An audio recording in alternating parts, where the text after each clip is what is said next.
Depuis 3 semaines, Hadi passe ses journées sur son lit, dans ce camp de réfugiés. À 38 ans, il a quitté l'Iran il y a plusieurs semaines. Un voyage à travers la Turquie, puis comme beaucoup la Grèce. Ensuite, Hadi s'est envolé. For going out from Greece, we said we are Afghan. Pour pouvoir sortir de Grèce et venir ici, nous disons que nous sommes afghans, car ils ne nous laisseraient pas partir de là-bas avec notre vraie identité. Comme Hadi, ses compagnons de route aussi se font passer pour des Afghans. Eux ont choisi l'Afghanistan, d'autres choisissent la Syrie ou l'Irak, les 3 nationalités qui ont le droit d'asile.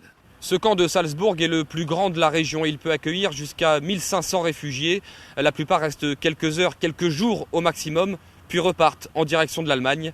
Nous sommes ici à 2 km de la frontière. Et depuis le mois de septembre, au moins 100 000 migrants sont passés par ce poste de contrôle. Et ce n'est pas le seul point de passage avec l'Allemagne.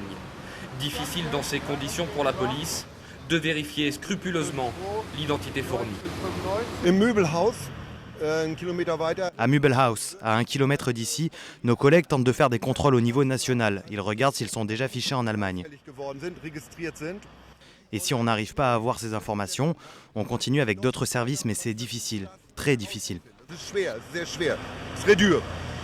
Une fois rentré sur le territoire européen, il est presque impossible pour les autorités des différents pays traversés de savoir qu'un migrant a une fausse identité.